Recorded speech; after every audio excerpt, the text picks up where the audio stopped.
मैं आपसे ये कह रहा था हाँ। कि मेरे देखने में बंगाल में हर आदमी पॉलिटिकल है, नीचे से लुप है, और वहाँ राजनीति एक रोजगार है। कोई ना कोई यस यस एक मिनट मैं बता रहा हूँ, नीचे से लेकर ऊपर तक अगर आप राजनीति कर रहे हैं तो वो रोजगार है, कहीं ना कहीं से आपको पैसा मिल रहा पैसा है। मिल रहा है। और इसके बाद हर आदमी वहाँ किचन तक पॉलिटिक्स है, किस लिए कि आप अपना काम कर रहे हैं, कोई बात नहीं, आपकी दुकान है, आप वर्कर हैं, आप हॉकर हैं, आप झाल मुड़ी वाले हैं, सैलून वाले हैं, वो आप अपना काम कर रहे हैं, ठीक है। लेकिन अगर आप किसी पार्टी से जुड़े हैं तो 2000, 4000, 6000 आपको मिलता भी रहता है, और इसी से आप लोगों को मोबिलाइज करते हैं, मोटिवेट करते हैं, ले जाते हैं, करते। जैसे सत्ता बदलती है, पिछले 3 बार से मैं ट्रेंड देख रहा हूँ, 2 बार से तो पक्का है, सीपीएम वाले जब आए उसमें से जितने बदमाश टाइप के लोग थे, और एक और एडीआर की रिपोर्ट, हाँ ठीक, एडीआर की रिपोर्ट अभी जो मैं बताऊं, विनिंग कैंडिडेट्स जो 4 मई को रिजल्ट आया, 6 मई को एडीआर ने अपनी रिपोर्ट दी, जिसमें उन्होंने कहा कि केवल कांग्रेस पार्टी के एमएलएज हैं जिनके खिलाफ क्रिमिनल चार्जेस नहीं हैं, नहीं तो करीब करीब भारतीय जनता पार्टी के 170 एमएलए हैं जिन पर क्रिमिनल चार्जेस हैं, और इसी तरह से 34 टीएमसी के हैं, 53% उनका, 70% बीजेपी का, जो क्रिमिनल आपराधिक मुकदमे जिनके ऊपर हैं। और उसमें से इंटरेस्टिंग बात यह है कि कई ऐसे कैंडिडेट बीजेपी के हैं जो टीएमसी से थे और बीजेपी में चले गए, और वो आपराधिक चरित्र वाले या आपराधिक रिकॉर्ड वाले। ऐसे ही सीपीएम से जब टीएमसी आई थी तो सीपीएम के काफ़ी आपराधिक रिकॉर्ड वालों ने तुरंत जोड़ा फूल का झंडा उठा लिया। अब बीजेपी की सरकार के सामने सबसे बड़ी चुनौती यह है कि जिन लोगों के आतंक से, जिन लोगों की गुंडागर्दी से परेशान होकर जमीनी स्तर पर जनता ने बीजेपी को लाने का काम किया है, वही लोग कमल के फूल का झंडा उठा करके फिर वही धंधा शुरू न कर दें जो इससे पहले से कर रहे थे। ये एक खतरा है कि नहीं? एकदम बिल्कुल। मैंने गलत कहा तो बताइए। नहीं, एकदम 100% सहमत हो आपका साथ में, बिकॉज आप उधर में गवर्नमेंट और कोई पंचायत, कोई इलाका में भी काम नहीं हुआ रहा। देखिए, हम खुद परेशानी है, क्यों हुआ, हमारा रजिस्ट्रेशन है वेस्ट बंगाल का, हम दिल्ली में बहुत काम मिला था, लेकिन वो लोग बोला आपका रजिस्ट्रेशन नेशनल मेडिकल काउंसिल से कर लीजिए ऑल इंडिया। तो हम किया है, वो लोग उधर में वेस्ट बंगाल मेडिकल काउंसिल में रिपोर्ट भेजा है कि इसको बारे में आप कंफर्मेशन दे दीजिए। वो लोग 1 साल से ज़्यादा हो गया, वो कंफर्मेशन नहीं करता है, वेस्ट बंगाल वाला नहीं करता है। तो ये काम के लिए इधर में अटक गया है। हम आपका साथ में तो दूसरा टाइम में भेंट करेगा, काहे इसको हम न्यूज़ में आना चाहिए, प्राइम मिनिस्टर का अटेंशन, वेस्ट बंगाल का अटेंशन आना चाहता है। Because I have personally call them but they did not reply, and mail किया है, मेल का रिप्लाई नहीं है। वो लोग बोलता है जी देखिए, हम लोग को इज्जत का सवाल है, हम एक तो मेल किया, इसका कोई रिप्लाई नहीं है, 1 साल हो गया, क्या करेंगे? तो कोई काम नहीं होता है उधर में। हाँ दादा, जो मैंने कहा वो आप मानते हैं? सही बात है, बिल्कुल ठीक है। गुंडे तुरंत झंडा बदल देते, तुरंत बदल जाते हैं। वोटर वही है, पार्टी मेंबर भी वही है, पार्टी वर्कर भी वही है, पार्टी में काम करने वाले जो गाड़ी घोड़ा मशीन वो भी सब वही है, खाली बैंड चेंज हो जाता है। क्योंकि पैसा वहाँ मिलता था, अब यहाँ मिलता है या बेटर ऑफर मिलता है।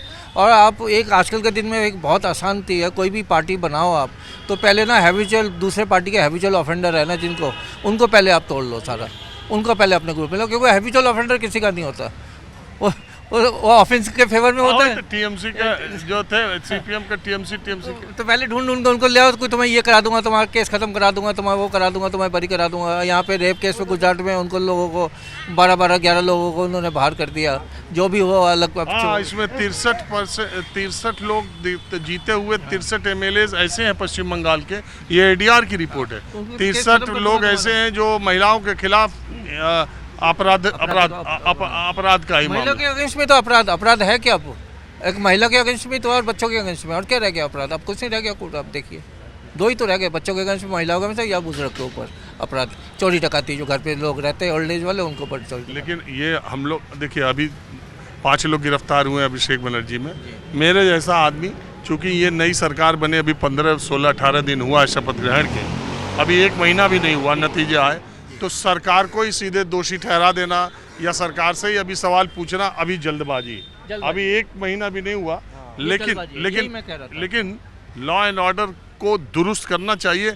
ये मैसेज नहीं जाना चाहिए कि पहले सरकार बदलने में जो होता था वही अब भी हो रहा, तो इसके लिए आपको नहीं लाया गया है, ये भी बात है। आदमी तो नहीं बदला, आदमी नहीं बदला ना, आदमी तो वही लोग ही है ना। इसमें 30% 40% आदमी वही लोग ही है ना जो इधर थे, पहले इसमें थे, सीपीएम में थे, तृणमूल में आए, तृणमूल से अब इसमें आए, बीजेपी में आए। अच्छा, खैर मुख्यमंत्री है वही है। मुख्यमंत्री भी वही है, मुख्यमंत्री टीएमसी से आया, वही है। हाँ, तो बीजेपी का बहुत आसान है ये सब। जो लोगों में बंगाल में थोड़ा सा ये जो रोजगार ये जो कम है ना, तो लोगों को भटकाना, खाली टाइम में बैठा रहना लोगों, और लोगों को इंटरेस्ट भी है इन चीज़ों में, पॉलिटिक्स में थोड़ा।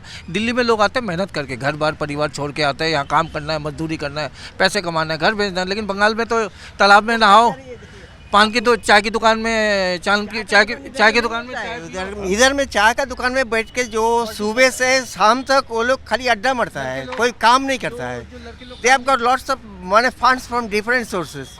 मैं आपको बताऊं, इसको अदरवाइज मत लीजिएगा, और बंगाल के लोग भी माफ़ी के साथ इसको अदरवाइज न लेंगे।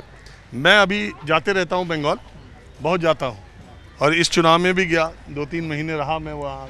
मैं आपको किस्सा बताऊं, अगर आप कोई गाड़ी टैक्सी ड्राइवर बुलाते हैं सुबह, आपने उसको बोल दिया कि 10 बजे आ जाना भैया, हम चलेंगे, ठीक है। अगर आप 11 बजे तक तैयार हो रहे हैं, काम कर रहे हैं, हम लोग का अलग तरह का काम होता है, थोड़ा पढ़ाई लिखाई, वो ड्राइवर आपको 11:01-2 पे आने के 1 घंटे के भीतर कब निकलना है, आपने उसको बोला अभी निकलते हैं, अभी निकलेंगे, क्या बात है, नहीं अगर लेट है तो हम लंच कराएं जी।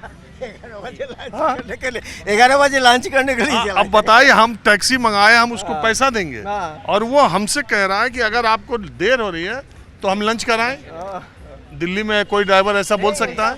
दिल्ली में अगर आप अपना काम करेंगे, कहीं जाएंगे, वो आपसे ये पूछ सकता है सर अगर आपको यहाँ आधे घंटा 1 घंटा लगे तो मैं लंच कर लूँ उतने समय में। मगर वो ये नहीं कह सकता है दिल्ली में या बम्बई में या गुजरात में कि ऐसा करो कि आप बता दो अभी निकलोगे, नहीं तो हम लंच कर लें। दूसरी बात, अगर आप 1-2 घंटे आपने कहा कि नहीं यार हम 12 बजे निकल रहे हैं, आप लंच करने नहीं, और आपने उसे लंच उस दिन अपने साथ बैठा के करा दिया, अगर करा दिया जैसी मेरी आदत, तो अगर करा दिया तो अगले दिन 2 बजे तक आप नहीं निकलेंगे तो नहीं पूछेगा। ये कॉमन सही बात। तब उसको भूख नहीं लगेगी। नहीं एकदम बिल्कुल। अगर उससे यहाँ पे होता है कि लंच बाद में कर लो, पहले ये काम खत्म करो फिर लंच करो। यहाँ पे दिल्ली में मीटर डाउन है, कोई भी होता है कि घंटे में कितना पैसा कमा रहे हैं आदमी, उसको देखते गिनते। जरा कुछ लोग और आ गए हैं, यहाँ कम ही लोग। हाँ या अभी आपको दे देगा सब पूरा। अच्छा अभी चर्चा कर। हाँ आप कह रहे थे कि मुझे भी बोलना है, बोलिए। नहीं वही तो आपको क्या पूछना था बंगाल के जी।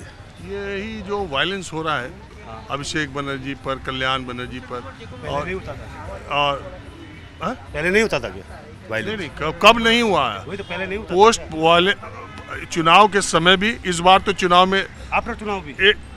एक मिनट, मैं जो पूरा बोल लूँ या आप ही यू फिनिश फर्स्ट।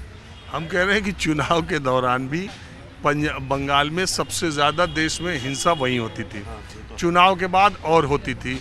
2021 में जब टीएमसी जीत करके आई, उसके कार्यकर्ताओं ने जिन लोगों पर शक हुआ था कि बीजेपी को वोट दिया, या वो एक सैकड़ों बीजेपी कार्यकर्ताओं के खिलाफ, सुनिए, अरे हमें बोल लेने दीजिए फिर आप बोलिएगा, तो उसमें 300 से ज़्यादा बीजेपी कार्यकर्ताओं के खिलाफ हत्या का प्रयास, बलात्कार, तमाम घटनाएं घटी। इस बार भी इलेक्शन के नतीजे आने के बाद अब वो कार्यकर्ताओं से मामला हट करके एमपी तक पहुंच गया, अभिषेक बनर्जी, कल्याण बनर्जी तक।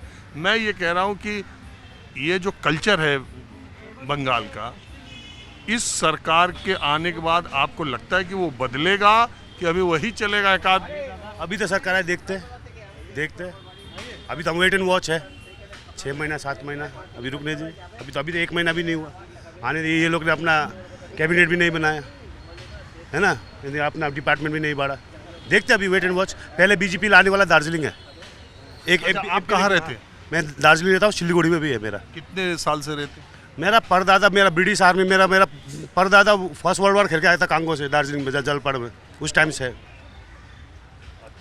तो हाँ बताइए, अब आप क्या बताना चाह रहे थे? कह रहे थे कि मैं बोलना चाह रहा हूँ। नहीं, मैं बोल रहा हूँ कि बंगाल में कब राइट्स ख़त्म, कब नहीं हुआ, जब भी हो रहा, अब भी देख रहे, बीजेपी भी वही है, देखते हैं, वेट एंड वॉच, फिर आपको पता चल जाएगा कि बंगाल का हालात बहुत ख़राब है अभी इस टाइम, क्योंकि बेरोजगारी पता ही है सबको, इंडस्ट्रीज कुछ नहीं है, सब भाग रहे हैं वहाँ से, कोई नहीं देते। अब देखते हैं मोदी क्या लाता है, क्या करता है। और शुभेंदु अधिकारी क्या पहले तब अमित शाह ने दिया था, वो तो करप्शन है, लास्ट में उसे इधर घुस गया, वो भी धुल गया वॉशिंग मशीन में, है कि नहीं?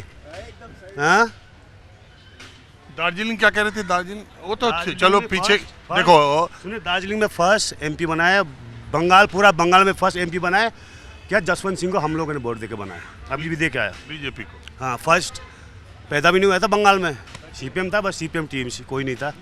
दार्जिलिंग का मांग था।